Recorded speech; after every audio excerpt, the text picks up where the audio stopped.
Bonsoir tout le monde, bonsoir. Merci de nous retrouver ce soir comme tous les samedis soirs dans un Chill and Talk avec un talent et une histoire. Ce soir, j'ai le plaisir de recevoir Patrick Ntiété qui va nous raconter un petit peu son parcours.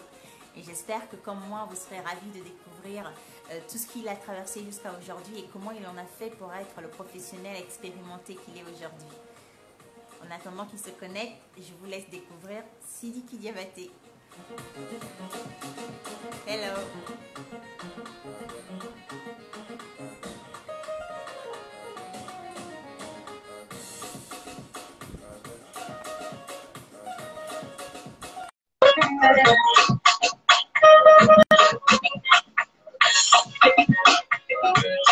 Bonsoir, bonsoir à tous.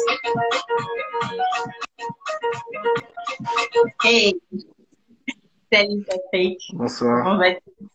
Merci à toi de te joindre à nous ce soir dans Chill. Rassure-moi.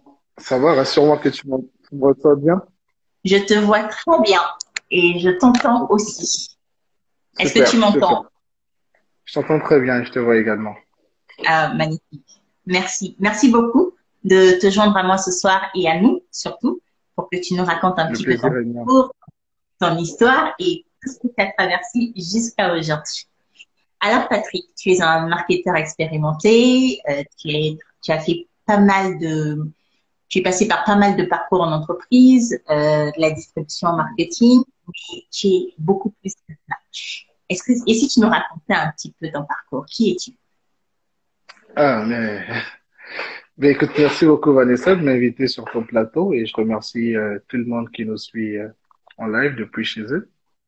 J'imagine que beaucoup plus de personnes nous rejoindront pour écouter un peu la petite histoire qu'il y a racontée. Elle n'est pas si grande, non? Elle n'est pas non plus idyllique, elle est plutôt réelle et dépourvue de toute forme de discours romanesque. Mais bon, avant de parler de ce parcours commercial marketing, peut-être faut-il commencer par dire que j'ai été étudiant et puis juste après mon parcours scolaire et étudiant, j'ai fait face à enfin les challenges que tous les jeunes ont. Hein. Après qu'ils aient été diplômés, je pense que le plus gros souci, c'est de savoir s'orienter dans la vie professionnelle et pour mon cas, ça n'a pas été si aisé que ça. Donc, je vais commencer par là. Je vais dire après que j'ai fini mes études universitaires. Hein, j'ai fait plutôt management des entreprises et prospectives, ce qui, je pense, en fin 2008, année à laquelle je termine mon cursus scolaire universitaire, toutes les notions autour du management ou de la prospective n'étaient pas perçues comme aujourd'hui. Aujourd'hui, on visionne mieux l'avenir et on se prépare mieux pour faire face aux défis de l'avenir. Mais en 2008, on n'était pas en face de crises importantes, donc l'avenir ressemblait au day-to-day. Donc après que moi j'ai terminé avec mon cursus scolaire, je me suis posé la question de savoir, en termes de projet professionnel, où est-ce que moi je vais atterrir? J'avais un petit rêve. Je pense que, alors, mon souhait le plus ardent, c'était de intégrer Cotrade à l'époque. Cotrade ou encore la Banque de l'Habitat qui avait ouvert tout récemment. Donc, j'étais plutôt en train d'ambitionner de partir vers soit le secteur bancaire, soit le secteur pétrolier. Mais du moins dans la partie business. Mais crois-moi, lorsque j'ai commencé mes petits pas pour les demandes de stage, je me suis heurté contre une réalité plutôt difficile. La question qui me revenait souvent était celle de savoir où est-ce qu'on va vous mettre. Tu te rends compte que moi, je me rapproche d'une entreprise pour solliciter un stage et on te pose la question où est-ce qu'on va te mettre. Et donc là, Pourquoi il te posait cette question-là? Ton parcours était si atypique que ça parce que management des entreprises, en théorie. non, alors en 2008, c'était plutôt perçu comme étant, j'imagine, hein, j'ai eu une discussion avec l'une à l'époque des directrices au niveau des douanes. Elle m'avait plutôt laissé entendre que manager représentait beaucoup pour eux. Je pense que la notion de manager en 2008 était plutôt assimilée à la direction générale elle-même. Donc, on n'était pas en train de tout de suite comprendre que manager n'a rien à voir avec le poste de manager, qui est anglo-saxon d'ailleurs. Donc, quand on vous demande quel est votre parcours scolaire, vous dites j'ai fait management, on s'imagine que vous voulez être manager. Donc, Mm. immédiatement, on se heurte contre, on va percevoir ça comme étant une trop-ambition de la part de celui qui va se rapprocher de l'entreprise. Et donc, voilà, c'était un peu où est-ce qu'on va vous mettre. Donc, j'ai dû faire une expérience au niveau de la Direction générale des transports terrestres, la DGTT. Euh, je pense que j'ai souffert alors comment on appelle le contraire de l'hyper, comment on appelle ça? Le surménage. Donc j'ai souffert du sous-ménage. Voilà, du sous-ménage. C'était extrêmement difficile, je peux t'assurer. J'en ai été malade, hein, pour te dire que j'ai souffert du sous-ménage. T'avais pas de Et boulot en voilà. fait. Non, pas du tout. Alors, l'activité principale, c'était va faire la copie à côté, ou encore quand il pleuvait, c'était un jour férié. Voilà, c'était à ce à quoi j'étais plutôt exposé. Pour un début d'expérience professionnelle, tu peux imaginer ce que ça peut renvoyer comme appréhension qu'on peut avoir de la vie professionnelle. Mais bon, après, dans mes cours de gestion que j'ai dû faire pendant mon cursus, j'étais très orienté dans l'entrepreneuriat parce que gérer les entreprises te donnait des notions à la fois de marketing, de commerce, de finance, d'administration. Voilà, c'était un peu tout ça à la fois. Donc, j'ai dû me dire, étant donné que je ne peux acquérir d'expérience professionnelle en lien avec ce que j'ai fait comme cursus universitaire, autant partir vers l'entrepreneuriat. Et Mhm. l'idée qui m'est venue à l'esprit va te déranger peut-être, hein. Voilà, j'ai un peu fait le tour. Quel était le besoin à l'époque en 2008? C'était vraiment, je veux dire, le smartphone était arrivé à peine, hein. C'était à peine quelques-uns qui avaient le privilège de côtoyer Nokia. Donc, on n'avait vraiment pas les ambitions d'entrepreneuriat comme aujourd'hui. Donc, bref, je me suis dit, je vais aller faire la photo.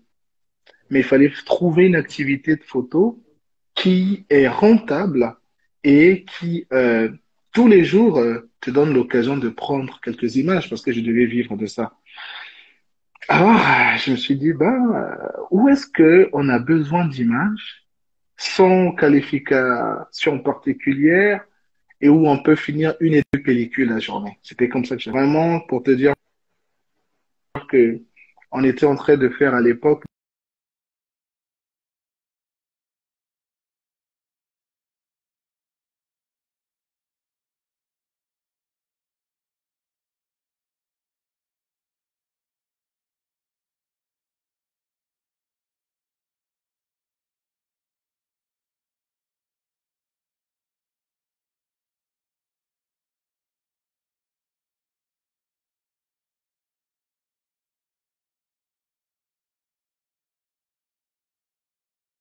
Me reçoit un petit signe en commentaire va Allô? m'aider à avancer.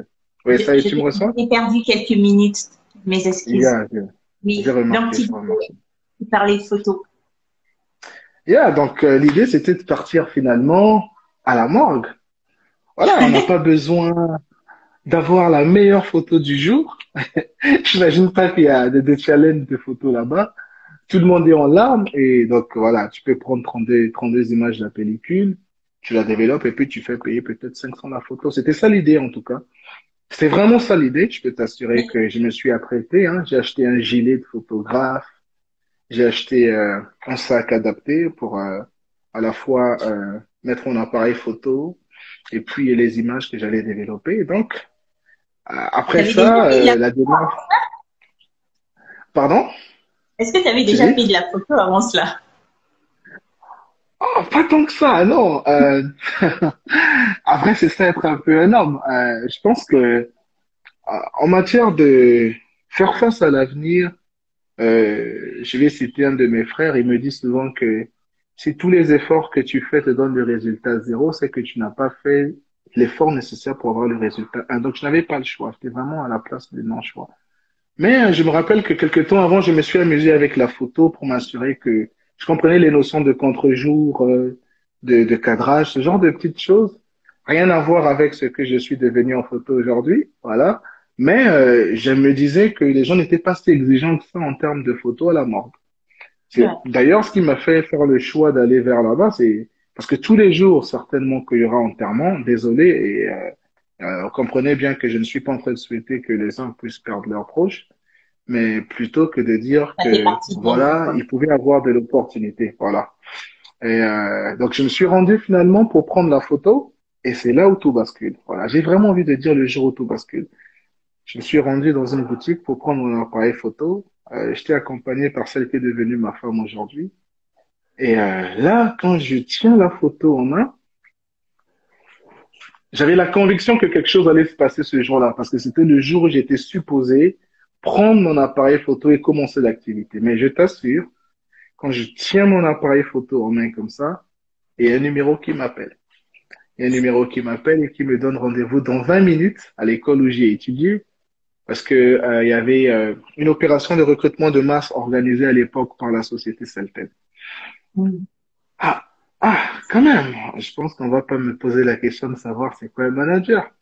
Le truc, Oui. c'est que je me trouve en plein poteau-poteau, il y a l'embouteillage et on me dit que j'ai rendez-vous dans 20 minutes. Donc, il fallait rentrer, me changer. À l'époque, l'entretien devait se faire forcément en veste et puis repartir au lieu de l'entretien. Je te passe un peu combien c'était difficile, rentrer, me changer et puis me rendre à l'école avec une grande veste. Heureusement, les questions de style n'étaient pas exigées vraiment en 2018.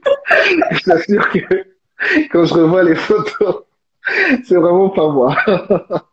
Ah, j'en avais une grande veste, tu peux être sûr. J'en avais une super grande veste, voilà.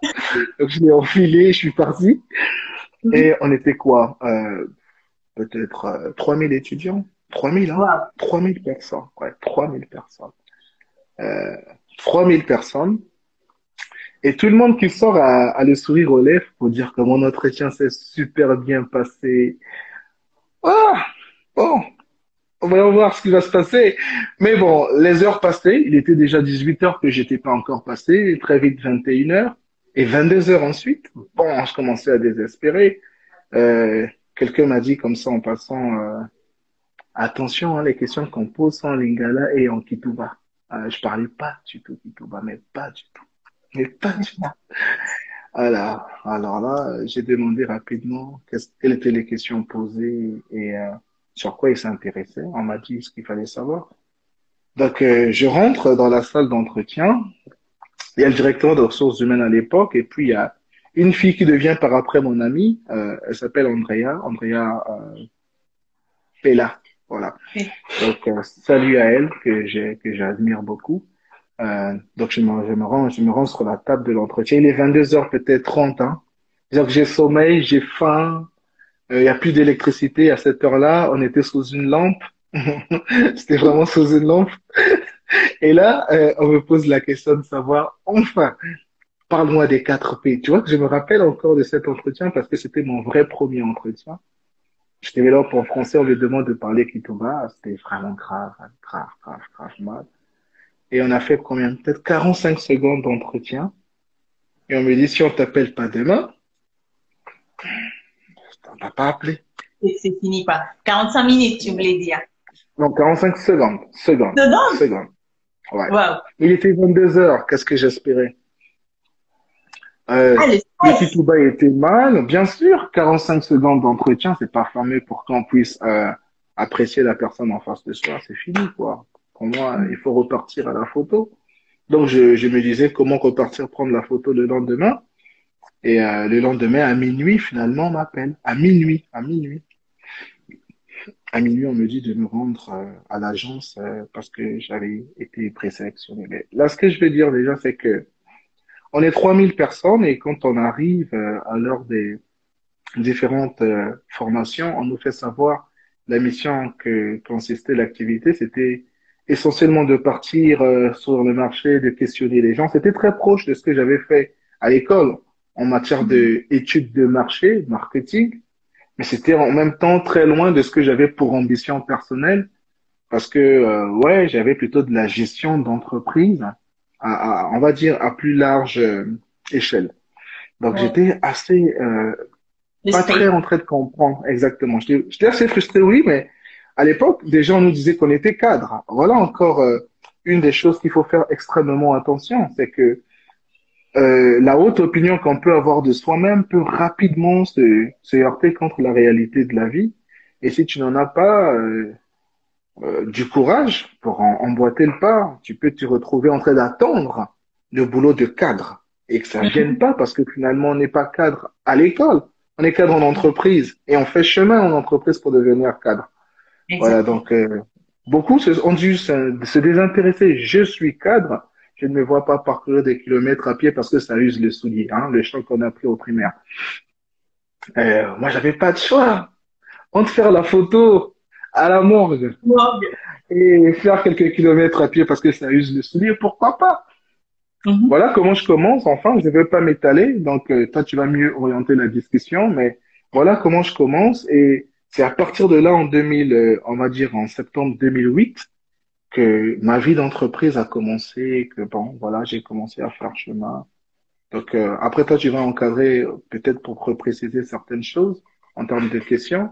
Mais voilà, je veux juste dire que ça n'a pas commencé par je suis commercial, mais ça a Oui. commencé par j'ai cherché le boulot. Voilà. Exactement. Ce qui Ouais. m'intéresse un peu dans ce que tu es en train de me dire, c'est que vous êtes 3000 à cet entretien. Tu parles, tu passes très très tard, 45 secondes. C'est vraiment très, Bien.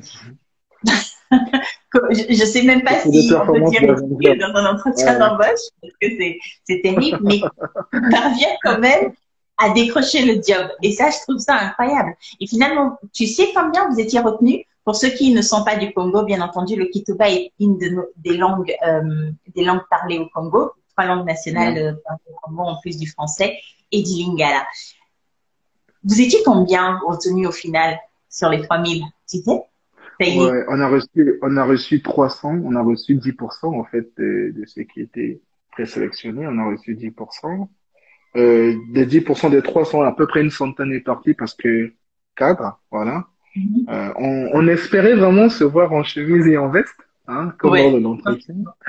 Mais très rapidement, fallait enfiler des baskets, sinon des bougies. Je sais pas si tu connais les bougies. Il y avait des sandales en plastique Oui, qu'on en fait. appelait bougies. C'était très adapté pour la marche. Mhm. Est-ce que c'était ça? Et oui, donc je commence là. Je veux dire que à partir de ce moment, je me rends compte qu'il y a un commentaire que je vois, oui, oui, la réalité est différente. Oui, la réalité est différente parce que moi, après, on me prend, on me jette dans une zone d'achalandage qu'on appelle marché de 10 francs à proximité de Mungali. Mais Mhm. quand j'y vais, en plus, moi, je parle quoi? Je parle français. Et je parle assez in between à l'époque le Lingala. Mais là, on m'envoie, on parle essentiellement Larry. Et tu vois, on a des KPI de la mort. On arrive, on vous dit, écoutez les gars, vous êtes 300, voilà, on va prendre les meilleurs, mais on ne dit pas combien on va prendre. Je pense que c'est un peu pour stimuler l'effort de tout le monde. On dit, on va prendre Mhm. les meilleurs, donc il faut vraiment que vous puissiez rencontrer une trentaine de personnes le jour et que vous puissiez collecter tel type d'informations, mais aussi que vous puissiez convertir ces abonnés. À l'époque, la minute, c'était 240 francs, c'était hyper cher. Et Oui. la marque n'était pas déjà très aimée à l'époque. Donc, ouais, moi, j'arrive au marché de 10 francs. Je suis déposé avec deux demoiselles qui parlaient extrêmement bien Larry. Et elles en avaient quand même. Hein. Donc, elles démarrent quand on arrive, on nous dépose, on dit, ouais, bon, vous savez ce qu'il faut faire, allez, faites-le. Donc, les gens se balancent. Hein. Et aïe, aïe, aka, bouekolele, un talet, tibou, moi, oh mon Dieu. Ouais. Ta tête ce jour-là, ça devait être magique. Mais moi, je fais quoi? Et moi, je fais quoi? Bon, j'ai essayé. Je sais dire bonjour, je sais dire ah, mbote, kaboy, mama. Après, bon, je Mhm. parle en lingala, en français. C'était Vous hyper débrouillez comme tu difficile. pouvais, quoi. Ouais. Mais je profite déjà de dire que j'aime bien ce que tu dis. Tu dis que j'ai réussi mon premier entretien alors qu'on était 3000. Parce que l'activité que je commence à faire, aujourd'hui, on l'appelle brand ambassadeur. Tu Mhm. vois, et si on a des brand ambassadeurs qui auront l'occasion d'écouter cette vidéo, c'est que euh, peu de gens vont considérer l'activité de brand ambassadeur comme étant un travail en soi. Les gens, ils pensent que c'est ce qu'on appelle COP. Non, Mhm. c'est un travail. C'est un travail en soi. C'est du Bien. job. Voilà. Donc, moi, je l'avais perçu comme ça. Et on m'a dit, ouais, mais tu fais beaucoup d'efforts, Patrick. C'est pas la peine. Après, on nous avait promis mille et une merveilles, hein, en termes de rémunération. Après, on espérait ça. Tu sais combien je gagnais? Tu es curieuse? À l'époque, je gagnais 60 000 francs. Voilà. Du premier au 30. Tu me reçois? Très faiblement. Ok, là, ça va mieux?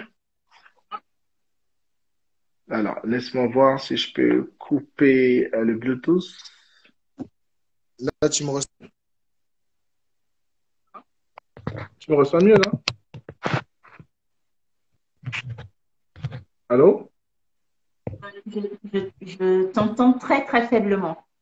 Le volume est pas assez fort. Je ne sais pas si vous nous entendez.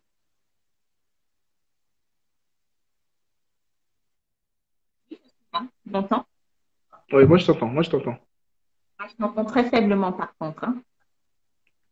Alors là, Je ne sais pas ce qui s'est que, passé, que mais on peut-on a un faire? problème de son. Moi, je t'entends plutôt très bien, donc j'ai coupé mon Bluetooth, je t'entends bien aussi. Je vais me rapprocher pour voir si je peux entendre mieux. Euh, ouais, ou bien, je sais pas, est-ce que les autres entendent bien ou pas, ceux qui sont en ligne? Vous entendez? Est-ce que vous entendez bien, Patrick? Parce que moi, j'entends super bien par contre, hein, hyper bien. D'accord. Bon, ben, on va s'organiser comme ça. Vas-y, dis-moi. D'accord. Voilà, donc on était 300, on en a retenu une première vague. Je ne sais pas si tu m'entends, Vanessa. J'ai envie. Voilà, je pense Je qu'on entend comprends. très bien. Voilà. Je t'entends bien. Merci Nelson, merci beaucoup Paul. Donc voilà, j'ai commencé là. Hein, j'ai gagné 60 000 francs le mois, transport inclus. C'était médiocre, hein, pour être honnête, c'était médiocre, mais voilà, c'était le boulot. C'était vraiment le boulot dans mon esprit. C'était pas quelque chose qui devait s'arrêter. C'est quelque chose pour lequel je devais partir. Et c'est comme ça que, après avoir été brand ambassadeur, je suis reçu comme étant stagiaire enfin. Donc, brand ambassadeur, c'était un peu en dessous de stagiaire. Je te rappelle qu'au début du speech, tu dis que je cherchais le stage. Donc, quand j'ai pris la position de brand ambassadeur, je me disais que c'était un boulot, oui, mais c'était un peu moins considéré qu'un stagiaire. Et puis, j'ai été stagiaire. Voilà, après avoir été stagiaire, j'étais stagiaire en commerce, hein, en distribution, c'est important de le préciser. Donc, après là, je fais quoi? Je fais à peu près une année de stage à la distribution. J'apprends beaucoup. C'est vraiment l'occasion ici aussi d'apprendre, de dire que les stages qui pouvaient aussi, à certaines occasions, hein, être l'occasion de prendre la crème à côté pour le chef. C'était pas tant ça qu'il fallait voir. Je ne voyais pas nécessairement ce que je payais, mais je me disais que, ouais, ça peut m'aider à apprendre davantage parce que j'avais zéro expérience partant de mon cursus scolaire. Donc, j'ai beaucoup appris, énormément appris. Ça, je peux vraiment en faire témoignage. J'ai beaucoup appris auprès de ceux qui m'ont encadré hein, à l'époque. J'ai eu l'occasion de participer à pas mal de formations avec des formateurs internationaux. Donc, au bout de combien, au bout de 2 ans, oui, de 2 ans d'exercice à la distribution, vient ma première démission. Donc, j'ai démissionné après 2 ans. Démissionné après 2 ans. J'ai démissionné après 2 ans. J'ai démissionné après 2 ans parce que c'est là aussi l'occasion de le dire, hein, c'est de dire que, alors, on va en entreprise pour créer une carrière, hein, c'est important de le rappeler. Et de ce que j'apprends avec le temps, c'est que nous sommes nous-mêmes acteurs de notre propre carrière. Personne d'autre pour le faire que nous-mêmes.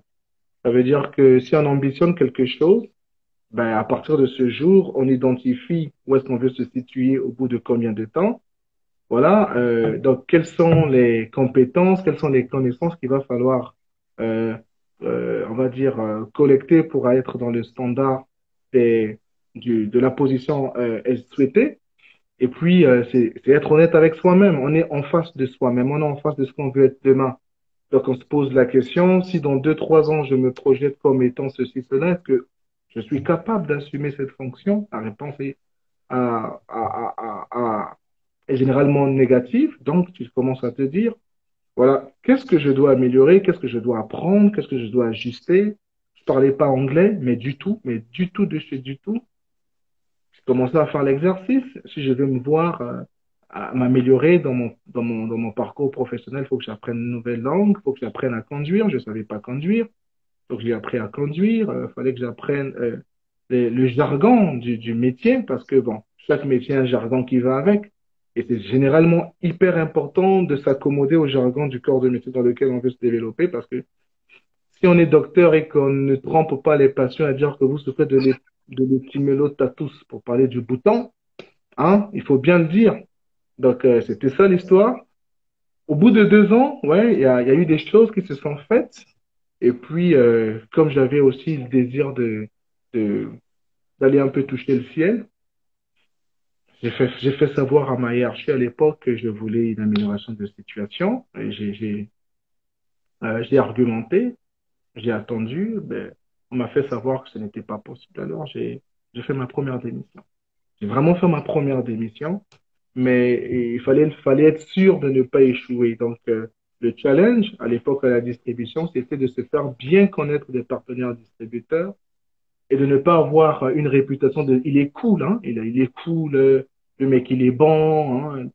Voilà, quand on lui dit on prend un pot, il est là. Non, c'était pas ça l'histoire qu'il fallait raconter, c'était plutôt il est disponible, il est au taquet, il est voilà, judicieux, il est réfléchi. Il fallait construire cette réputation.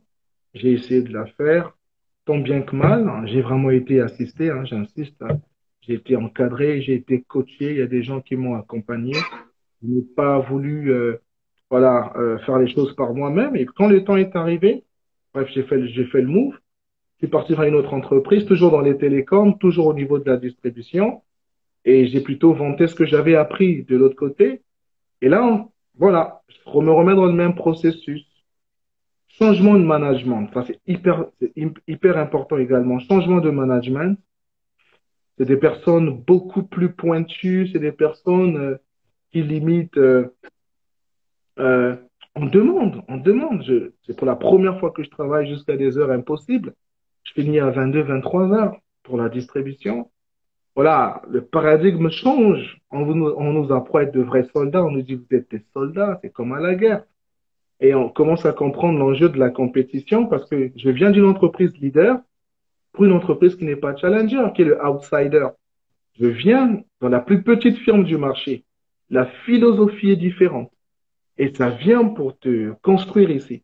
Et là, c'est ce qui est important dans ce parcours que j'ai fait dans l'Outsider, c'est que, ouais, c'est vraiment ce qu'on appelle la croissance en escalier. On veut prendre la position du deuxième, on ne target pas la première place, on veut prendre celui qui est juste au-dessus de chez nous. Après, c'est quoi? C'est la culture d'entreprise. On comprend ce que c'est de travailler avec les valeurs d'entreprise. Donc, il y a la notion de valeur que je n'avais pas encore perçue, les valeurs d'entreprise. On vous, on se rend compte que voilà, la distribution n'est pas une île à part. Elle est partie intégrante d'une société. On comprend la vision d'entreprise, la mission d'entreprise que je n'avais pas avant. Donc, moi qui, 2 ans auparavant, aurais pensé que j'étais devenu bon dans le domaine, pas du tout. Tout est encore à zéro. Voilà. 2 ans plus tard, encore, voilà. Je pense que c'est après là que je rentre enfin dans l'encadrement. Oui, 2 ans plus tard, en 2012, si j'ai bonne mémoire, je rentre dans l'encadrement. Pour moi, c'est une réalisation en soi. Je suis content. C'est un peu comme si on a le petit répit. Tu te dis, ouais, je suis arrivé au bout du sommet, mais non. Parce qu'à l'encadrement, quand tu es cadre débutant, tu es cadre débutant, tu es débutant. Et là encore, le même exercice reprend encore. Il faut se remettre en question, il faut voir si on veut, si on veut pas. Et là, j'apprends une chose que je préfère dire ici, c'est que ça va nous éviter des petites frustrations professionnelles, hein. C'est que on peut avoir la compétence, on peut avoir la bonne attitude, il faut aussi attendre l'opportunité. Ouais. Donc, je me rends compte que après, les petits mouvements en entreprise dépendent de ces trois piliers. La compétence, c'est la première chose. C'est ce qui va faire qu'on vous remarque. L'attitude compte pour 60%. La compétence, on peut l'acquérir au fur et à mesure, mais l'attitude, il faut l'avoir. Voilà. C'est un must. C'est un peu comme on dit une valeur intrinsèque. Ça, il faut l'avoir absolument. Mais c'est de ne pas être tout de suite sans pointer du doigt les syndicalistes, hein. C'est savoir être syndicaliste comme le veut ce poste, enfin comme le veut cette mission, c'est que les syndicalistes sont des partenaires de l'entreprise. La notion de syndicaliste est des fois à tort comprise comme étant les adversaires de l'entreprise. Donc, vous êtes syndiqué, oui, mais il faut comprendre que vous êtes partenaire Donc, il y a cette nouvelle dimension qui rentre dans la partie attitude. C'est simplement respecter les heures de travail, voilà, commencer à l'heure indiquée, revenir de la pause à l'heure indiquée. C'est aussi ben, de commencer à dire qu'il faut connaître les challenges auxquels la société est exposée. Donc, voilà, très souvent, on fait notre boulot et c'est tout, hein, mais c'est important de connaître les challenges de la société, de se questionner sur c'est quoi les enjeux, c'est quoi les priorités, c'est quoi, et voilà. J'ai fait mon deuxième métier, et toujours en distribution, et au bout d'un moment, voilà, on a un peu la paresse, hein, on se dit, voilà, je l'ai fait depuis, je pense que je l'ai fait combien, 8 ans durant, 8 ans, 8 ans, ça va, quoi, c'est bon, hein, je connais. Non, pas du tout. Figurez-vous que dans la distribution où on dit je connais, on parle d'une notion qu'on appelle la transformation. Vous êtes, vous êtes un baron de la distribution et on vous parle de la transformation. D'accord. On imagine, chacun appréhende la chose. Ben, la transformation, c'est de vous dire que baron que vous êtes, au fait, dans le contexte de la transformation, tout le monde est à zéro. Personne n'est connaisseur de ce nouveau métier de la distribution qui intègre un tout plein de paramètres à gérer. On parlera de, par exemple, la digitalisation, la gestion de la distribution avec des outils de prise de décision, avec la statistique. Toutes ces choses, c'est nouveau. Et bien sûr qu'il y a la résistance naturelle au changement.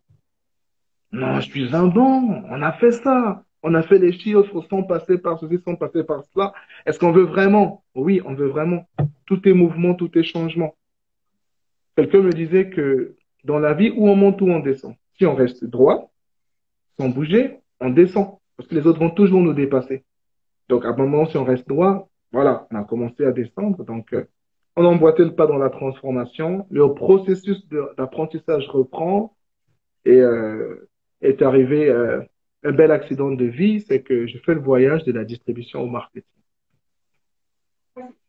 Patrick, comment tu Yeah. arrives à ça? Donc, en passant, je salue tous ceux qui sont en train de nous rejoindre en ce moment. Merci à vous de nous rejoindre. Nous sommes avec Patrick qui nous raconte un petit peu son expérience de vie, son expérience d'entreprise. Comment tu switches de la distribution au marketing et pourquoi surtout? Yeah. Alors, dans les 4 P, dans le marketing, dans le mix marketing, on dit que dans les 4 P, il y a ce qu'on appelle place, qui est interprété comme étant distribution. Donc, ça fait partie du marketing. Seulement, à l'époque où moi je fais la distribution, on dit que la distribution est tellement importante qu'il fallait qu'on la sorte de la direction marketing pour devenir une direction à part entière. Donc, quand on me dit que, enfin, quand l'opportunité se présente à moi, au départ, c'est quoi l'opportunité pour te dire, je suis loin de ma famille, là où j'opère, je me dis, il faut que je me rapproche de la famille, simplement. Donc, l'opportunité qui se présente à moi, c'est le marketing. Et la première proposition que je reçois, c'était très, très proche de la distribution. Donc, c'était une partie du marketing, mais hyper opérationnelle. Ça ressemblait à la distribution. C'était d'être responsable du device. Donc, c'était de s'assurer que, voilà, voilà, le taux de pénétration des téléphones smartphones s'accélère dans les us et dans les usages des abonnés. C'est ça l'affaire. Donc, au fur et à mesure que je discute avec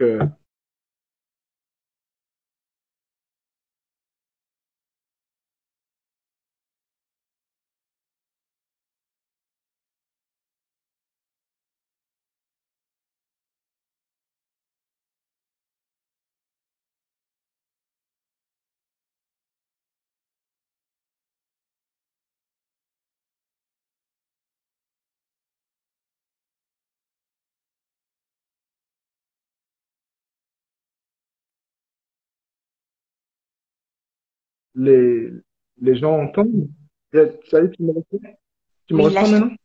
je te reçois très bien. D'accord, d'accord. J'avais dû faire une pause. Bon. Donc, je dis, là, pour ce changement, j'appelle mon ancien directeur général, je lui demande, qu'est-ce que tu penses de ce voyage? Il me dit, voilà, tu aimes la distribution, je sais, mais le marketing va te donner une autre vision. Voilà, tu vas aller dans un nouveau monde. Il me prévenait, il me disait, c'est pas un petit changement. Bon, c'est Ça pas un t'a petit inquiété? changement, mais c'est faisable. Voilà. Tu sais ce qui se passe? Non? J'arrive au marketing, j'arrive au marketing et je vais au segment. Donc, je vais vraiment Mhm. au marketing stratégique. C'est vraiment la démarche marketing complète, hein, de l'identification du besoin, euh, l'identification des segments de marché, la compréhension de leur homogénéité, la proposition des valeurs, la réponse à leurs besoins. Je suis loin de ça. Moi, je prends les produits, je les mets en face Il du est bon. client. Ouais, c'est bon. Ma mission, c'est que le produit soit disponible. Qu'ils prennent pas, ah, je dis, il y a quelqu'un qui n'a pas fait un bon produit derrière. Oui. Et comme on travaille pas en chaîne, c'est-à-dire que à l'époque, le marketing n'est pas très proche de la distribution pour qu'on Oui. comprenne ça. Ça va? Non, mais Oui. crois-moi, je fais le voyage de l'autre côté. J'ai fait 6 mois. 6 mois pour comprendre le boulot. Wow. 6 mois. Ouais. Et pour te dire, la période d'essai est supposée faire 3 mois. Donc, quand tu valides pas la période d'essai, je repars à mon ancien boulot. C'était l'opportunité de saisir euh, une autre casquette. Voilà. C'était vraiment l'idée de se dire que j'apprends un nouveau boulot. Je Mhm. repars comme à l'école, j'apprends un nouveau boulot et ça me donne, moi, l'occasion d'avoir une double casquette. Pourquoi pas? Mais le Mhm. prix à payer, tu vois l'image que tu as publiée pour l'invitation de ce talk, je suis un peu clair, hein? Ça va quand même. C'est pour rire. Mais ça, là, c'est le fruit de ce job. I'm telling you, Vanessa. Pas du tout léger. 6 mois pour comprendre. Je Oui. reçois des ordres. On me dit, Patrick, fais ceci, Patrick, fais cela. Je le fais. Mais je ne sais pas pourquoi. Oui. Le comment, oui. Je sais, on me dit, tu le fais comme ceci, comme cela. Je le fais. Voilà. Mais J'ai compris. pourquoi? Non. À partir du moment où on ne répond pas à la question pourquoi, c'est qu'on ne sait pas pourquoi on le fait, donc on ne comprend rien. 6 mois Oui. pour comprendre. Alors, je te montre, je ne sais pas si je l'ai là, je te montre ce que j'ai dû faire. Euh, ouais, je pense que ça est là. Alors, voilà ce que je suis parti chercher. Je suis parti Un livre. acheter un livre de cette épaisseur pour comprendre ce que j'étais en train de faire. J'ai été C'était quoi? encadré. Ah non, Oui. c'était tough, c'était tough. J'ai été encadré par mon chef, que je remercie particulièrement, par mon ancien directeur marketing à l'époque, par mon ancien DG. J'avais à peu Mhm. près 7 personnes derrière qui, tous Mhm. les jours, étaient en train de m'occuper à comprendre le changement dans lequel je m'étais mis. Et écoute, je vais dire que Dieu est bon. Bataille après bataille, c'est peut-être au 11e mois, que je commence comme un petit poussin à sortir mes vraies premières plumes, que je commence à avoir ce semblant d'autonomie, ce semblant de proposition, parce que le marketing, c'est ça. C'est Mhm. quoi? C'est identifier, proposer, n'est-ce pas?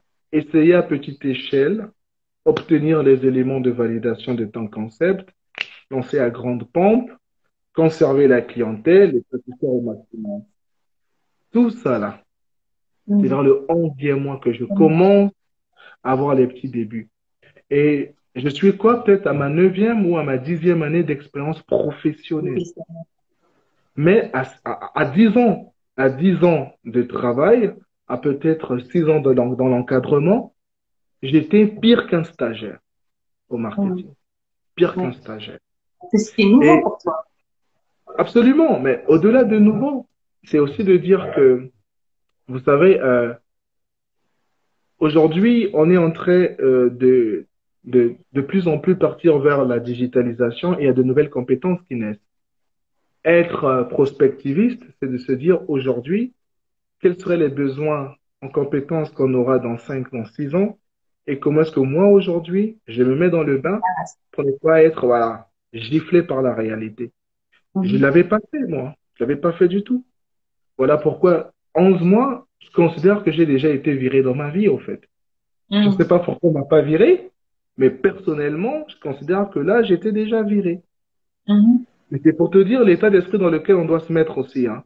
J'étais hyper viré, voilà, j'étais déjà viré, et donc j'ai dû saisir peut-être une autre opportunité. Mais c'est que aujourd'hui, on considère que le marketing, il est peut-être mature aujourd'hui, mais on sait déjà de plus en plus que la vitesse à laquelle les réseaux sociaux sont en train de transformer la conversion des besoins en satisfaction nous laisse quelque peu à deux pas en arrière par rapport au prochain marketing. Donc, c'est Totalement. aussi comment est-ce que nous, on va s'adapter, comment on va s'organiser, mais pas seulement, comment on va acter, comment on va œuvrer pour anticiper cette transformation-là et se mettre dans, finalement, ce qu'on appelle l'apprentissage continu. Donc, Exactement. Tu ça fait as, tu qu'aujourd'hui, Chris- je crois que c'est Chris Van qui dit que c'est une très belle expérience que tu partages et que on a souvent l'impression que ça a été fait en une année alors que ça prend relativement du temps, comme tu es en train de l'expliquer. tout à fait, je lui dis merci.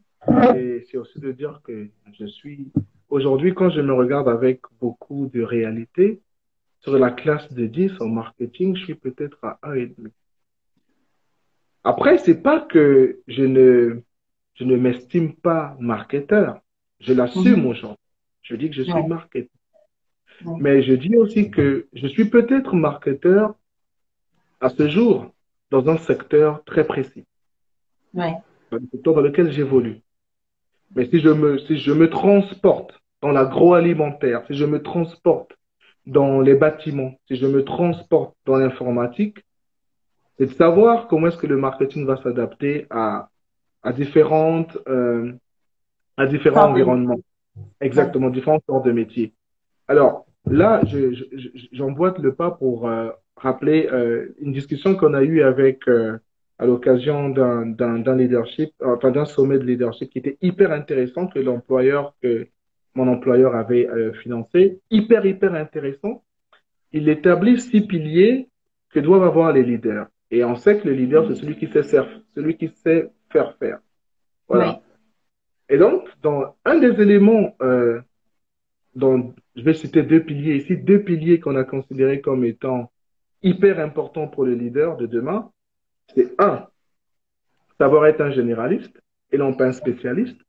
Ouais. C'est-à-dire qu'il faut aujourd'hui que je dise que je suis marketeur, mais que je puisse avoir la vue 360 degrés du marketing en intégrant tous les environnements. Je pense qu'en économie, je sais plus comment on appelle ça, mais je sais qu'en économie, on parle du micro et du macro-environnement. Donc, le micro-environnement, ce sera tous les acteurs à proximité, fournisseurs, clients, en amont, en aval. Et puis, le macro-environnement, c'est l'État, c'est la compétition, c'est les lois, c'est toutes ces choses.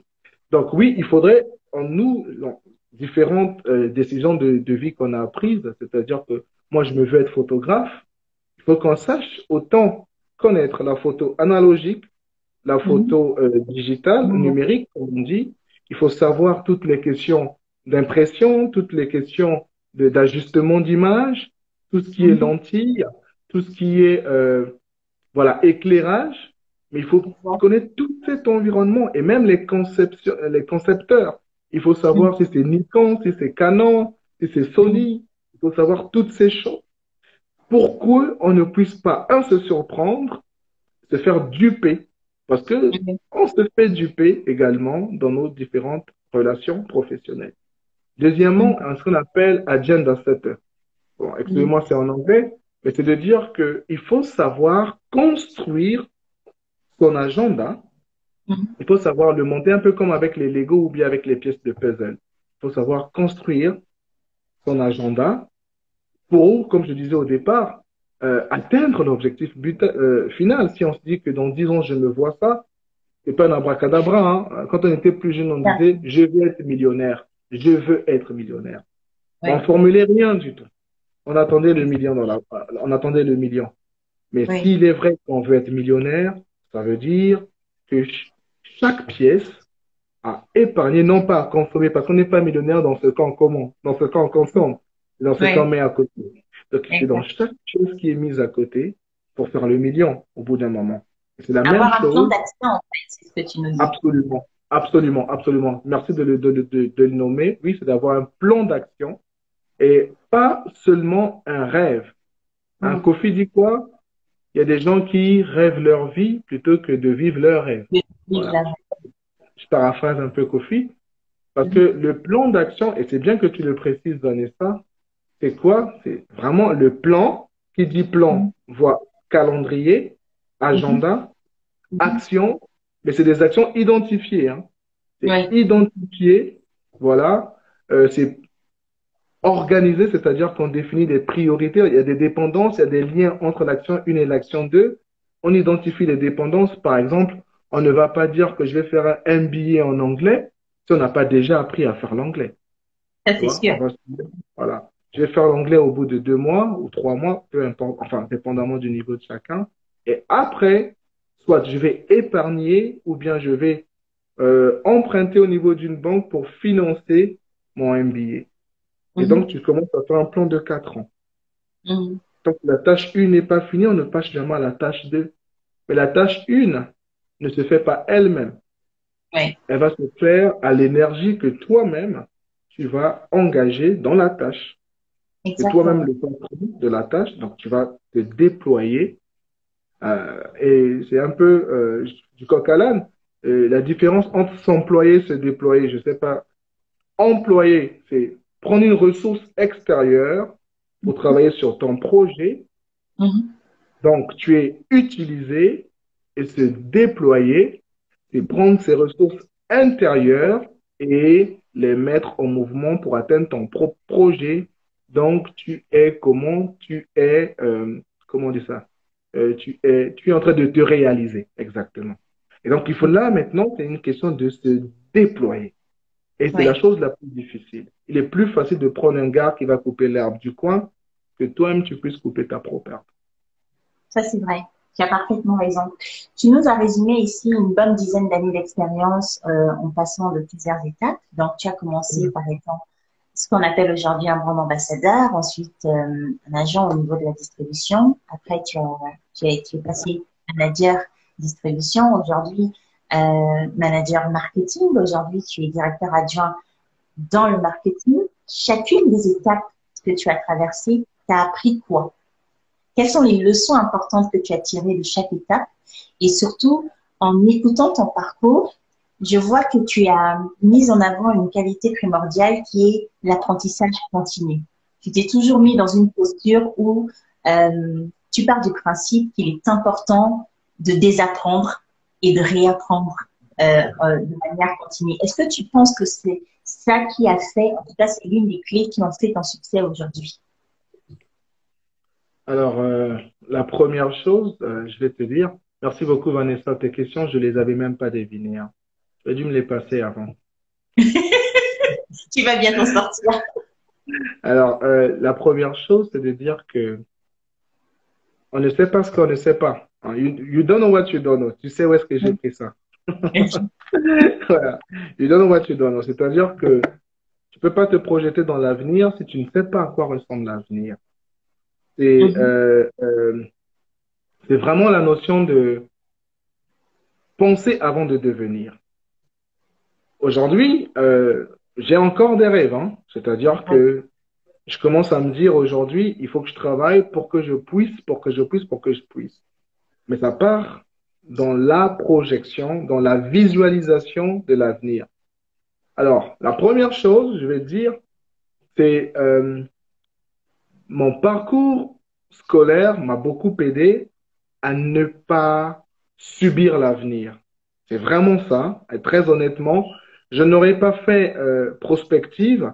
Je pense pas que je serais en train de raisonner l'avenir de cette façon. Parce qu'en fin de compte, en prospective, on dit que le bien le plus précieux de l'homme, c'est l'avenir. Mhm. On se bat là, toujours pour demain, pour la retraite, pour les enfants. On pense toujours à demain. On n'enjoy pas assez le jour. On pense toujours à demain. Donc, Mhm. oui, ça m'a aidé à ne pas faire une fixation sur aujourd'hui. Hey, je m'amuse, hein, je profite de mes journées, Oui. mais voilà, je pense à demain. Voilà, c'est important. C'est ça, en fait. C'est penser à demain. Et donc, c'est la première chose, hein, Vanessa. Le choix de notre cursus scolaire Et j'ai envie de dire, il n'est pas éliminatoire, hein, peu importe le cursus scolaire qu'on a fait. Moi, je connais un directeur général qui a commencé électricien. Il est directeur général dans les télécoms. Il a commencé électricien, pour te dire. Voilà. Donc, Intéressant. ah, je t'assure, hein, c'est un voyage. Moi, je connais un manager en communication qui est quoi, littéraire. De la Ouais. littérature au bricolage, à tout, tout azimut, il est fini il a fini en communication. Donc, c'est pas éliminatoire, mais ça te permet de savoir mettre des espèces de, on dit quoi, Des œillères, œillères. voilà, Oui, des des œillères, œillères. ça te permet de faire ça. Ça, c'est la Oui. première chose. La deuxième chose, c'est savoir avoir des modèles. Oui. En toute chose, c'est savoir avoir des modèles. Ce que je dis, you don't know what you don't know. À partir du Mhm. moment où tu as un modèle, tu visualises quelqu'un, une réussite, hein. Moi, je me suis inspiré des gens et je ne me suis pas inspiré des personnes inaccessibles, hein, comme Steve Jobs. Respect à lui, Ouais.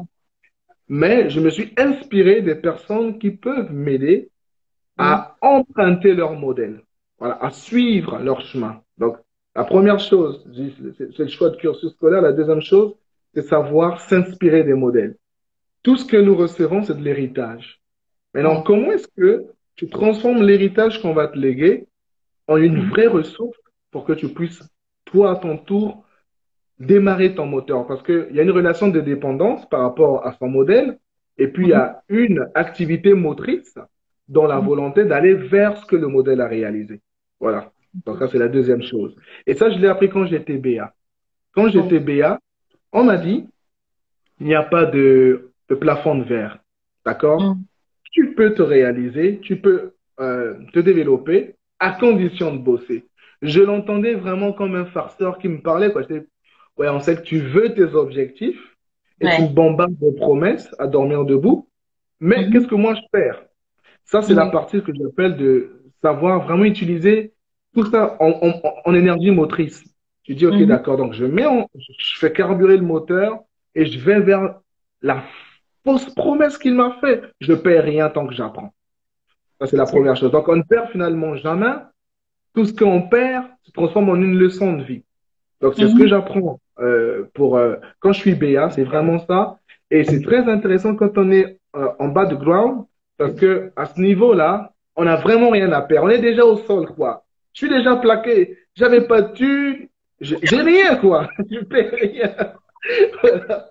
Je perds, mais vraiment rien. Voilà. Donc, c'est ça. Donc c'est clair. là-bas, c'est vraiment là où on peut prendre tous les risques du monde. Mais tous les risques du monde, on se les doit de les prendre pour le lendemain. Voilà. Après, quand j'avance un peu plus, attention, on peut se tromper dans notre façon d'embrasser l'avenir. Le mal avec l'avenir, c'est que l'avenir est comme ça, wide. Tu vois, l'avenir, Mhm. c'est comme ça. Waouh. Mhm. Il faut prendre tout cet effet de wide et puis au fur et à mesure faire ça. Donc, tu as un avenir comme ça que tu voudrais après cibler. Là, Oui. c'est difficile. Ah, là, c'est difficile. Parce Faire des que, choix.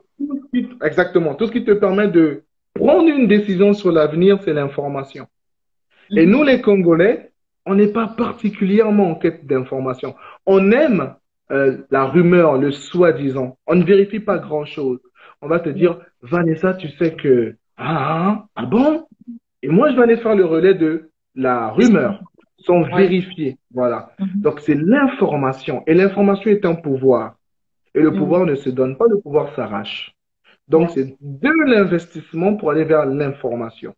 Il y a des thèses, il y a des hypothèses, mais après, tu les épluches, tu les consommes. Donc, ça, Oui. c'est vraiment le sacrifice d'apprendre. À nouveau, comme tu dis, désapprendre et apprendre, parce que là, vraiment, tu désapprends et tu apprends à l'école de ton modèle. Ce qu'on appellera Ouais. un coach ou encore un mentor, tout ce que les gens disent. Et le mentor a vraiment une position de, comment dire, de parrain.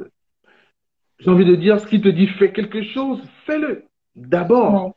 Et discute après. Mais tu Ouais. m'as dit de le faire, j'ai pas vu que de dire, ah non, c'est sûr que si je le fais, je ne verrai pas. Ouais. Donc, il y a vraiment beaucoup d'échecs dans cet apprentissage parce que essayer, échouer, ne plus croire, échouer, douter, échouer, et un jour, Oui. soudain, la lumière paraît. Voilà, et Mais c'est là le plaisir. Patrick, Voilà. avant que je ne te laisse continuer, ce que tu es en train de dire là est très juste et aussi malheureusement très faux dans le contexte dans lequel on évolue. Pourquoi je le dis? Tu dis très justement ici que échouer, c'est quelque chose d'important parce que ça contribue à ton apprentissage et ça te donne, si tu veux, des marches vers ton succès. Mais dans notre Mhm. société actuelle, on ne nous apprend pas à échouer. Ce qui fait que les Yeah. gens ne développent pas la mentalité que tu as, malheureusement. Et je trouve ça bien dommage parce que tu le dis très justement que cela permet justement de nous forger un de nous, de nous montrer qu'on peut toujours continuer à progresser parce que si on n'y est pas arrivé, c'est qu'on a encore des gaps à combler. Et c'est un processus que je trouve intéressant et qu'on devrait développer un peu plus souvent, autant dans nos écoles que dans nos entreprises aussi. Hein. Yeah, yeah.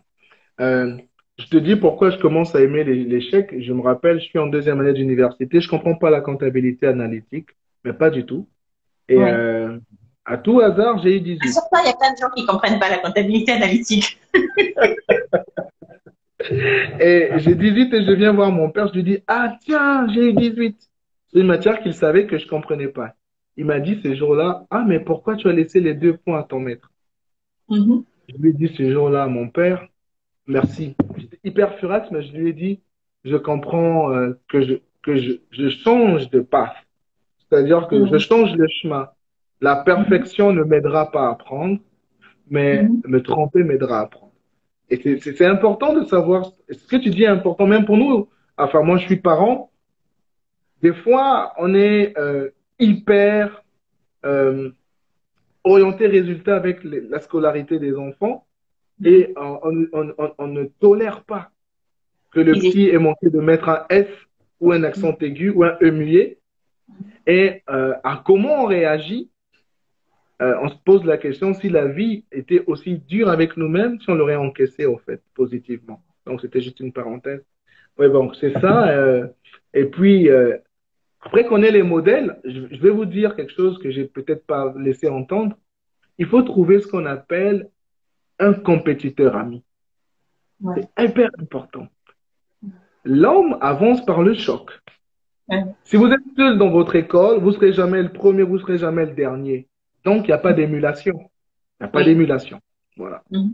Il faut créer un environnement d'émulation. Mhm. Alors, à ce moment-là, il faut trouver un partenaire ennemi, hein, un partenaire concurrent. Moi, j'en Ouais. avais trouvé. Ouais. C'est-à-dire que on avait fait le choix de ne jamais s'entendre. Si lui il Ouais. prend A, moi je prends B.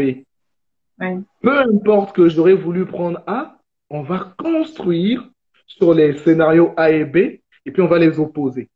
Comme ça, Mhm. en même temps, on apprend 2 scénarios. Ça Oui. fait que j'avais comme 2 classes en même temps. Et Ouais. c'est hyper important parce que l'émulation, c'est tout ce qui va faire la distinction. On n'aime pas ce genre de termes, hein. Ouais, il se prend pour le meilleur, il ne se prend pas pour le meilleur. Et ça, c'est pas la phrase des meilleurs d'ailleurs qui dit il se prend pour le meilleur. L'émulation Ouais. est faite. Dans la vie, il y a l'émulation. Les femmes, vous n'épousez pas tout le monde. Vous Oui. épousez celui qui va fit ce que ce que vous incarnez, ce qu'il incarnera de mieux pour vous. Donc, Exact. même dans le code de sa femme, de son mari, il y a de l'émulation Oui. voilà, tout est émulation, donc il faut qu'on admette ça. Et c'est Mhm. l'un des points aussi qui est difficile à accepter parce que dans l'émulation, on t'apprend à célébrer la victoire et à rebondir sur tes échecs. Exact. Parce que si le Mbanda, il a plus de points que toi, tu dors pas T'es vraiment. foutu. Voilà, tu dors pas vraiment. Donc, ça, c'est la troisième leçon. Donc, je reprécise le Mhm. cursus scolaire, le modèle, Mhm. l'émulation. Ça, c'est la Oui. troisième chose, l'émulation. Et la quatrième chose, vous allez peut-être dire autre chose, Vanessa. Moi, je crois en la motivation. Je crois vraiment en la motivation. Tu sais ce que c'est? Ouais, vas-y, vas-y. C'est souvent ce que les femmes font auprès des boxeurs. Si vous êtes un Mhm. boxeur, s'il y a un boxeur qui m'entend, s'il vous plaît, ne montez pas sur le ring avec votre femme à côté. Vous allez perdre. Oui. Elle va vous dire, vas-y chérie, vas-y, vas-y, vas-y, vas-y. C'est la motivation. Oui. Mais celui qui encaisse les points, c'est toi. Oui, Ceux qui encaissent exact. plutôt les coups, c'est toi sur le visage. Boum, boum, boum, boum, boum, boum. Après, si tu perds, elle va te dire c'est ta faute. Donc la Mhm. motivation peut être ton ennemi si tu l'as pas bien dosé. C'est un peu ce qu'on appelle l'excès de zèle. Le zèle est une motivation. La Oui, motivation, moi, je trouve que c'est un carburant un peu comme à la montée d'une fusée. Et, la fusée est accompagnée de pas mal d'équipements qui vont donner de l'énergie pour que la fusée puisse s'élever dans les airs.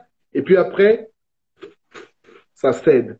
Donc, au oui, bout d'un moment, la volonté ou la motivation va s'estomper. C'est la réalité. Il oui. faut vite saisir la branche Ouais, bien de t'approches. la discipline. Bon. C'est dégueulasse, mais c'est la Mhm. discipline. Mhm. Aujourd'hui, toi et moi, on est dans ce live à 21h, c'est ça? C'est 21h? Oui, ça va tout. Voilà, 21h. Tu m'as dit, on a dû démarrer à la bonne heure, c'est de la discipline. C'est pas de la motivation, c'est de la discipline. Il Mhm. faut de la discipline. La discipline te permet de créer ce qu'on appelle par best practice. Voilà, best practice. Voilà. Tu Des commences à bonnes te pratiques. dire exactement, je vais me lever à 5 heures, je vais faire 30 minutes de lecture. Hein, je rappelle encore, Ton fameux livre. c'était dégueulasse.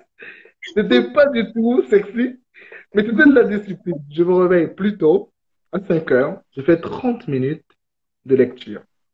Mhm. C'est vraiment pas de la motivation, mais ça entre maintenant dans ce qu'on appellera, ouais, je dis les bonnes pratiques. Ça devient ton Mhm. quotidien. Voilà, boum, je le capte. Je vais dire, je vais faire le sport, je le capte. Boum. Je dois avoir du temps pour mes enfants, je le définis. Boum, bon. Pas beaucoup de temps pour les enfants. Ça, je vais ajuster. Ne me regarde pas de ce regard, Vanessa, on le sait. Voilà, ainsi de suite, et ainsi de suite, et ainsi de suite. Voilà, c'est la discipline. Voilà, c'est pour dire que la discipline, même quand il va pleuvoir et que tu as un rendez-vous, si tu atteins de la maturité dans la discipline, tu vas te débrouiller pour aller au rendez-vous sous la pluie.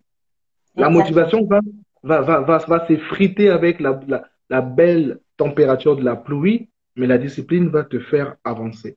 Et c'est ce qui est intéressant avec les leçons que j'ai apprises auprès des coachs. Hein. Voilà, c'est Mhm. vraiment important, Vanessa, que c'est des gens qui me l'ont appris. Je l'ai pas deviné. Il y a des Mhm. gens qui me l'ont appris. J'ai fait le choix de suivre, par exemple, les masterclass, les TEDx, ça s'appelle TEDx, c'est ça? Oui, Les TEDx, oui. TEDx, exactement. TEDx, c'est beaucoup de sujets variés. On te parle voilà, de s'approprier ton toit, on te parle de réussite dans l'industrie, on te parle de toutes ces choses, mais ça te permet vraiment, il y a Denzel qui le dit que la discipline, c'est ce qui te permet de continuer, effectivement. Ça te permet de continuer. Et il y a la dernière chose que je vais signifier ici, c'est que tout ça là, il faut croire à un rêve. Si tu n'as pas de rêve, ben ça sert à rien de te battre. C'est Il faut vrai. croire à un rêve. Et il faut que ton rêve soit le plus dégueulasse possible. Hein? Mhm. Toi, tu as un VTT, ton rêve, c'est d'avoir. Non, tu as un BMX. Je ne sais pas si tu connais un BMX, Vanessa. C'est les Oui, vélos c'est qui ça. n'ont pas, qui ne changent pas de puissance, là. Tu as un BMX. Ton rêve, c'est d'avoir un VTT. C'est pas un rêve. C'est clair, C'est c'est pas pas un assez rêve. ambitieux. C'est pas assez ambitieux. Exactement. Exactement. Il n'y a pas d'ambition. Les gens ne seraient pas partis sur la Lune s'ils avaient voulu partir au mont Kilimandjaro. Mhm. Ils ont vu la Lune. Tu sais qu'on a envoyé une sonde sur le Soleil? Il y a une sonde qui a Mhm. été envoyée dans le Soleil pour aller Oui, prendre des informations dans le Soleil. C'est ce rêve démesuré qu'il faut avoir, mais qu'il faut construire de manière séquencée. Séquence oui, 1. Mon rêve, c'est ça. Pardon, mon rêve, c'est ici, mais mon projet, c'est ici, là. C'est ici, là, exactement. mon projet, mon deuxième projet, mon troisième projet, jusqu'à atteindre mon rêve.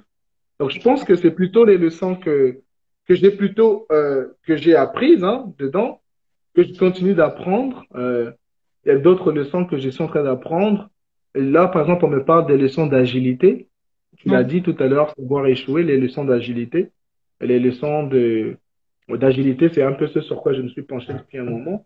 Voilà, je pense que, je sais pas si je réponds à ta question, mais c'est comme ça que Non, je dirais. parfaitement, parfaitement. Tu réponds parfaitement à ma question. Avant que je n'arrive à ma prochaine question, je vais faire un parallèle sur ce que Chris Ivan a posé comme question qui, je l'avais prévu un peu plus tard, mais comme il demande un peu plus, avec un peu d'insistance, c'est de savoir quels sont tes modèles. Ah, ah, mes modèles. Ok, d'accord. Bah, écoute, merci beaucoup, Chris. Je vais te donner trois modèles. Le premier modèle, je souhaite que tout le monde ait ces deux premiers modèles. Le premier modèle, c'est ton père. Mm. C'est pour ça qu'il est ton père. C'est celui qui te tient la main et qui, quand tu tombes, ne te blâme pas, mais te dit, relève-toi, refais la tentative de marcher un peu comme l'enfant apprend à marcher. C'est le Mhm. monsieur qui, ou la maman, hein, pour les parents, pour les familles monoparentales, respect pour vous, c'est lui le premier modèle. C'est ton papa, enfin, ton géniteur ou bien ton tuteur. Mm. La vie est devenue difficile, hein, il y a tous ces concepts-là, mais pour moi, c'était mon père. Mon premier modèle, c'était mon père. Mais vraiment, c'était mon premier modèle. Mon deuxième modèle, quand j'ai commencé à grandir, je pense que je réalise la vie à peu près en terminale. Et en terminale, je suis en train d'apprendre ce qu'on appelle la loi de l'amour. Je sais pas, non, plutôt la loi d'or. Je sais pas si tout le monde connaît la loi d'or. La loi d'or, c'est celle qui dit ne fais pas aux autres ce que tu ne veux pas qu'on te Je fasse. sais pas quand tu passes. Voilà. Donc, je pense que pour ne pas dire son nom, les gens imaginent mon deuxième modèle. Enfin, ça, c'est mon en grandissant. Je rencontre ce qu'on appelle la foi et la foi me donne un modèle. Celui qui va m'apprendre de ne pas faire aux autres ce que tu ne veux pas qu'on te fasse. Par Exact. ailleurs, fais aux autres ce que tu souhaiterais qu'on te fasse. Quand tu passes. Donc ça, c'est mon deuxième modèle. Et mon troisième modèle, il a été mon directeur. Je pense que les gens le connaissent. Je l'appelle Michel Elamé. Il m'a D'accord. beaucoup aidé. Il m'a énormément aidé. Il m'a énormément aidé dans, dans ma pépinière professionnelle. Il m'a énormément aidé, je l'insiste. C'est quelqu'un que je consulte assez souvent pour que dans mes choix d'entreprise.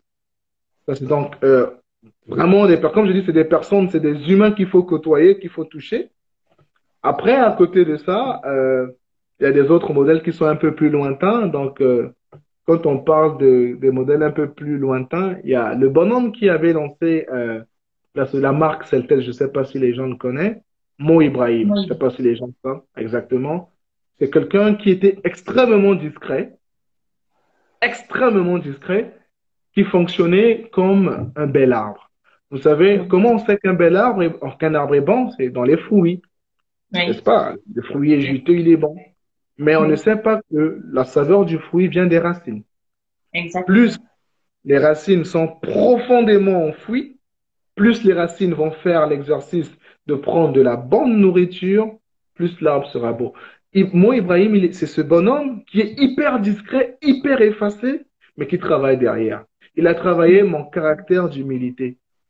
Parce Mm. que c'est difficile, hein, croyez-moi, à un moment donné de la vie, comme au don doigt, quoi, comme au don Mm. doigt.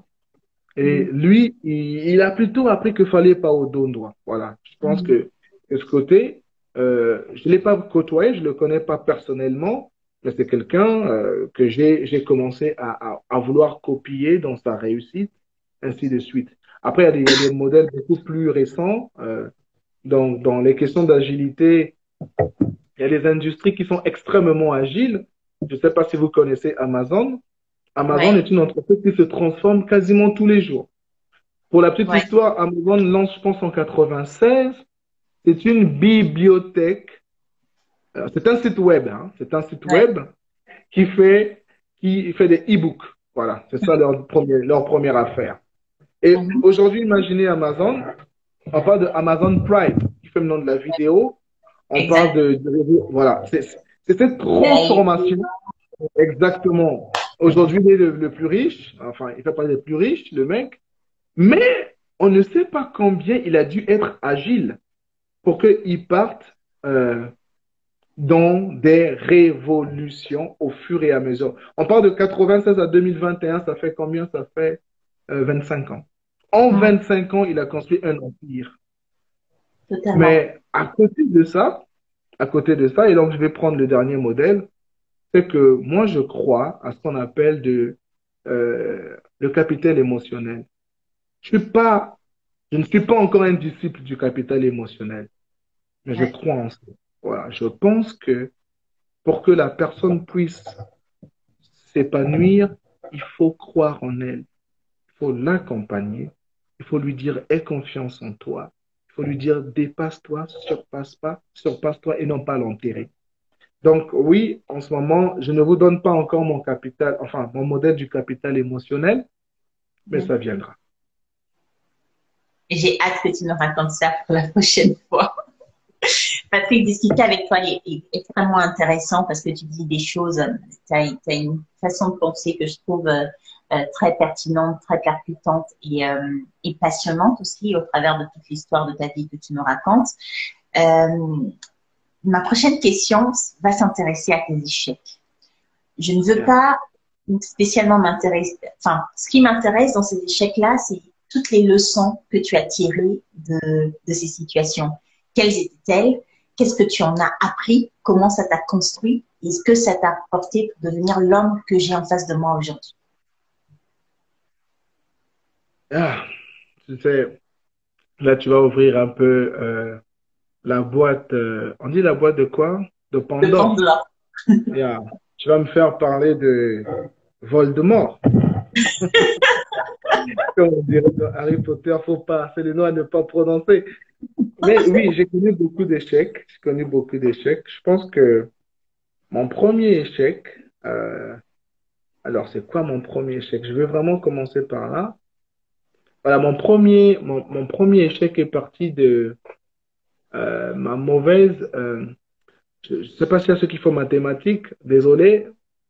En mathématiques, quand on construit, quand on traite un problème, on commence par ce qu'on appelle le domaine de définition. Je sais vraiment Mm. pas si y a ceux qui ont fait mathématiques, mais il y a un peu de moins l'infini à zéro ouvert, ouvert de zéro à plus l'infini.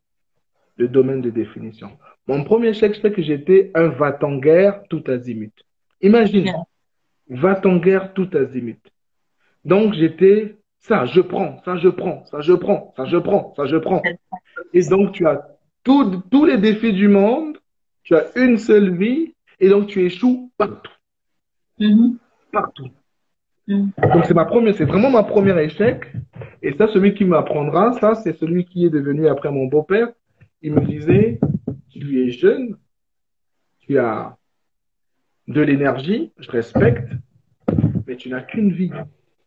Mhm. C'est Donc, pas si tout tu embrasser. embrasses tout à la fois, exactement, tu vas finir par ne rien embrasser et donc tu vas échouer.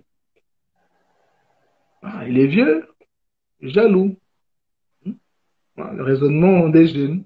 Les jeunes sont hyper arrogants. Et Ouais. j'avais échoué. J'avais hyper échoué, mais j'avais échoué à tout. Donc, c'est Mhm. vraiment l'effet qui m'apprend ce que j'ai dit en amont, là, par l'avenir est comme ça, mais il faut savoir après cibler. Donc, ça, Prendre un c'est chemin. mon Ouais. premier échec, voilà. C'est que j'embrassais tout. Le deuxième échec que je rencontre, c'est, comment le dire, quand je passe à l'encadrement, quand je suis chef d'équipe, on va dire ça comme ça, j'ai des collaborateurs. J'ai des collaborateurs.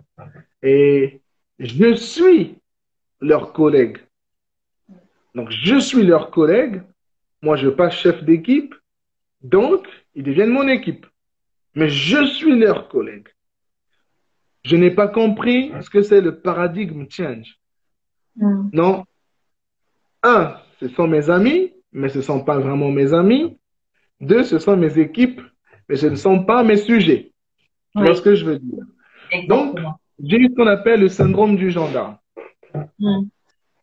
J'ai brisé la cohésion de l'équipe à avoir le syndrome du gendarme. Mhm. C'était en 2012, je pense. Si j'ai bonne mémoire, c'était en 2012. Et je me rappelle une fois, il y en a un qui a fait une bêtise. Et celui qui a fait cette bêtise, il est aujourd'hui directeur, hein, je le cite parce que c'est pour dire que la vie, elle est surprenante. Dans une grosse entreprise et il est en expatriation. C'est vraiment quelqu'un qui a réussi. Euh, je pense que tu pourras même l'inviter. Lui donc, il fait une J'ai hâte que bêtise. tu me donnes son nom, dis donc. Il fait une bêtise. Moi, je prends ça vraiment comme un affront, voilà. Et donc, sous l'effet de la colère, je lui fais parvenir une demande d'explication. Et à l'époque, mon directeur me reprend et me dit, mais pourquoi tu le fais? Je lui fais savoir, mais regarde ce qui se passe, et ainsi de suite. Il me dit, mais tu rentres dans son jeu, Ouais. tu casses. Tu rentres dans son jeu, tu casses. Il me dit, si tu es un homme, un vrai, invite-le, parlez comme des hommes. Tu lui diras, si tu penses que c'est pas bon, on se bat avec les poings, voilà, et puis on va se connaître. Tu vois, là, il m'a emmené à réaliser que ce n'est qu'un jeu de rôle, au fait. Ouais. Je dis que celui-là, il est directeur en expatriation dans une grosse entreprise. Mhm. Ce n'est qu'un jeu de rôle. Donc aujourd'hui, je peux soumissionner à cette entreprise, je serai sous sa direction. Mais je n'avais Exactement. pas réalisé ça, au fait. J'avais coupé, j'avais cassé la cohésion de l'équipe. Je n'avais pas compris que c'était des gens. Je n'avais pas compris que c'était des amis, des collaborateurs, mais pas mes sujets. Et Mhm. donc, c'est mon deuxième échec d'avoir cassé une cohésion d'équipe. Mais la leçon que j'ai apprise, c'est après, il y a d'accord un management d'équipe, mais il y a un management personnalisé sur chaque type de caractère de personne, sur Exact. chaque aspiration de chacun de ton équipe, et ainsi de suite. Ça, je ne l'avais pas perçu au départ. Il fallait que Mhm. j'échoue dans ma gestion d'équipe pour que je dé cette leçon. Et aujourd'hui, j'espère avoir appris de ça, en tout cas. Mhm. Alors, le troisième échec que j'ai eu, c'est, comment dire ça? Alors, l'échec, c'est vraiment de l'échec lié à la performance.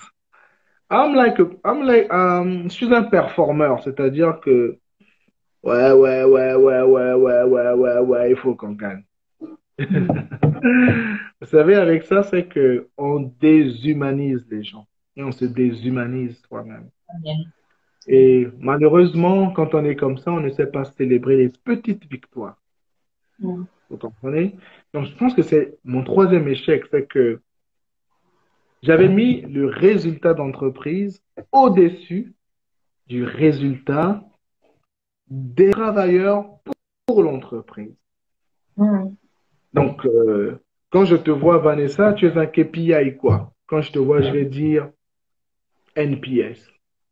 Quand je vois un tel, je vais dire device. Quand je vois un Mhm. tel, je vais dire ça.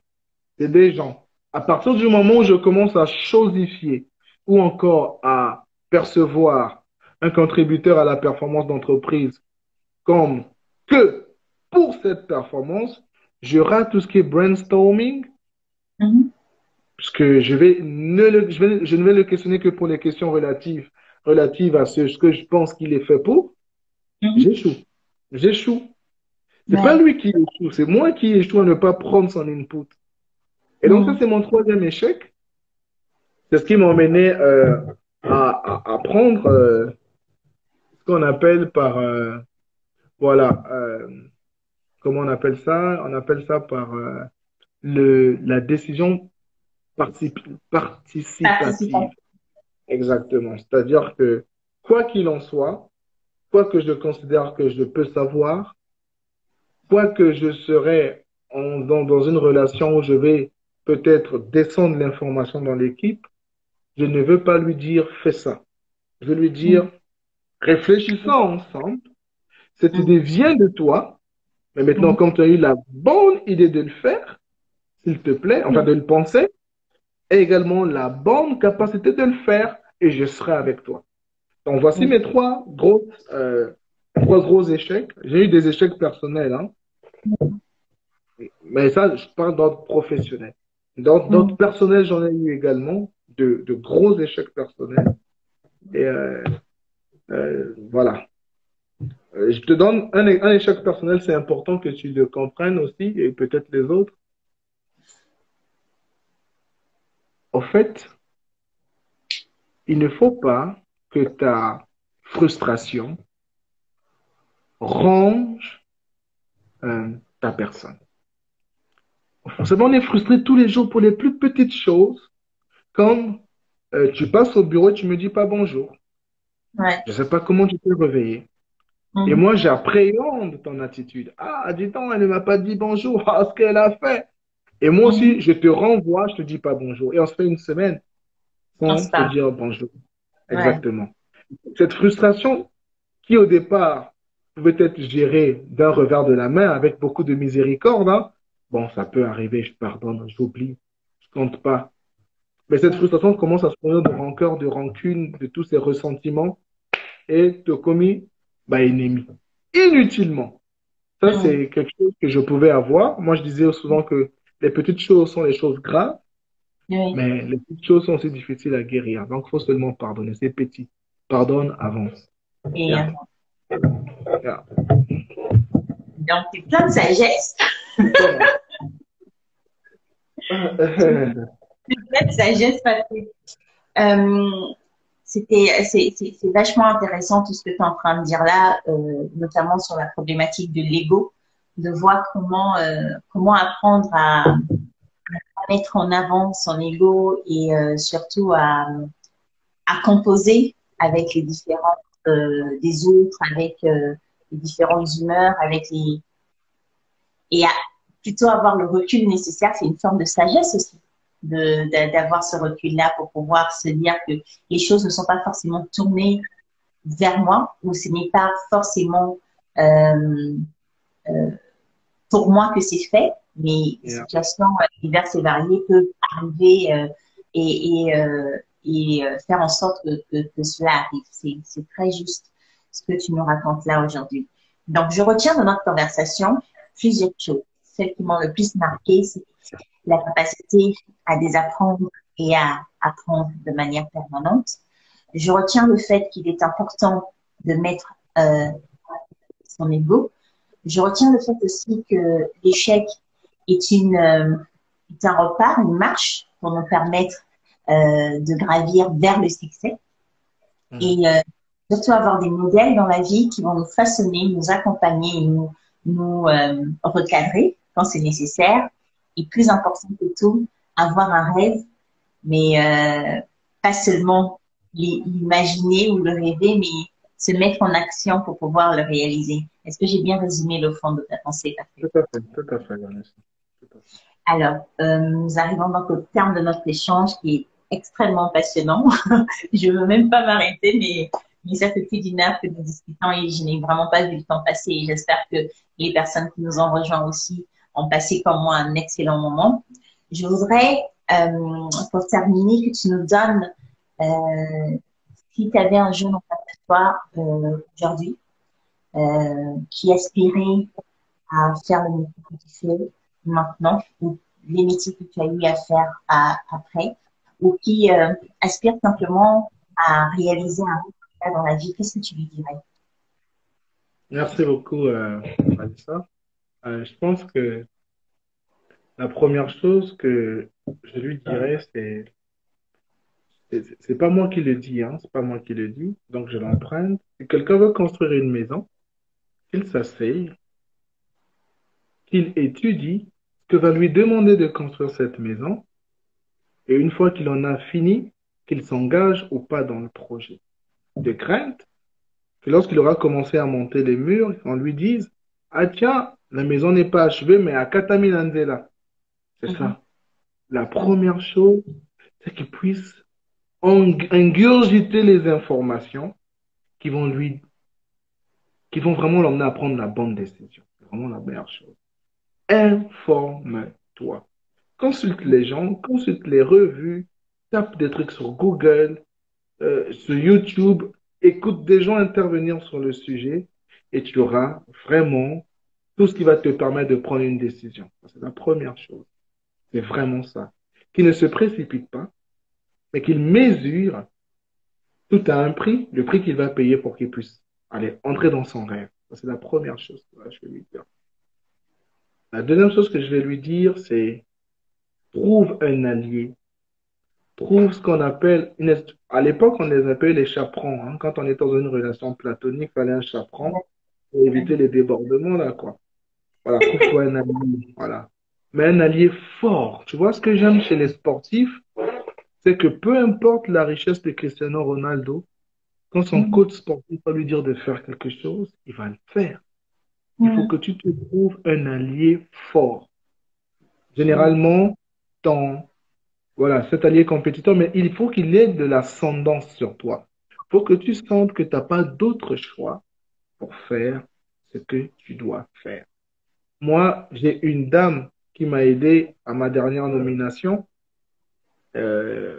Voilà, elle me disait qu'elle fait ses formations à 23 heures, donc elle te donne la formation à 23 heures et à 6 heures, elle te dit, Patrick, qu'est-ce que tu as retenu de la formation? Tu vois ce que je veux dire? Voilà. Ça va pas quoi, mais c'est ce genre de personne qu'il faut avoir. Un Mhm. allié hyper fort. La troisième chose, mon cher, c'est que tu saches, tu vas tomber. Tu vas échouer. Donc, construis-toi un caractère on les appelait au football quand on était jeune, Kubwa Kutelama. Le mec, Mhm. il est heurté, il tombe, mais il se relève et il continue la vitesse. Il faut que Ouais. tu aies ce mental-là de Kubwa Kutelama. La vie n'est Mhm. pas un roman. Un roman, tu peux le lire le même jour. Mhm. Mais la vie, il faudrait qu'on naisse bébé, qu'on dépende complètement des gens, qu'on apprenne à marcher jusqu'à devenir indépendant et ainsi de suite. Donc, il faudrait qu'il ait ce mental de je vais échouer, mais ce sera une leçon de plus que j'aurai apprise. Exact. Et la quatrième chose, c'est se jeter dans l'air. Se Mhm. jeter dans l'air. Vous savez, quand le parachutiste se jette dans l'air, il n'est pas Mhm. sûr qu'il va atterrir sans être fracassé, enfin, sans se fracasser en fait. Mhm. Mais il a pleinement confiance en celui qui a noué le parachute dans son dos. C'est pas lui qui noue le parachute dans son dos, c'est quelqu'un d'autre. C'est comme si Ouais. moi j'abandonne ma vie entre tes mains, Vanessa. Mhm. Et toi, tu fais le nœud du parachute, tu le mets dans mon sac et moi je vais sauter avec. Donc il faut apprendre à un moment donné sauter dans le vide. Mais bien entendu, hein, c'est vraiment épisode 1, mesurer la chose. Épisode 2, avoir Oui, cet par allié étapes. d'ascendant. Voilà. Épisode 3, c'est de savoir que tu peux te fracasser la tête quand tu vas sauter du parachute. C'est un échec, tu vas mourir, mais tu vas donner le leçon aux gens. Peut-être faut-il Mhm. revérifier le parachute que l'autre aura noué. Mais épisode 4, il faut que tu sautes. Tu ne peux pas devenir un nageur si tu ne te mets pas à l'eau. Tu ne peux pas. Tu ne peux Mhm. pas devenir un coureur si tu ne cours pas. Tu ne peux pas Exact. devenir. Voilà. Donc, il faut qu'il se jette à l'eau. Et quand il se jettera à l'eau, ben, comme le petit de l'aigle, il va apprendre à battre des ailes. Voilà. Je Mhm. pense que c'est Merci Patrick. C'est plein de sagesse, plein de belles leçons. Je ne peux que te souhaiter un magnifique avenir et je sais que tu vas en avoir un parce que je te connais travailleur, ambitieux, mais de manière très positive parce que tu as cette forme d'ambition qui n'a pas besoin d'écraser les autres pour y arriver. Et ça, je trouve ça admirable chez toi. Et surtout ta capacité à t'adapter et à continuer à apprendre. Je te remercie d'avoir pris le temps de venir nous parler ce soir et de nous avoir raconté ta si belle histoire. moi qui te remercie et merci à tout le monde. À bientôt. À bientôt. Très bonne soirée à tous. Bonne Au revoir. soirée. Au revoir. Bye.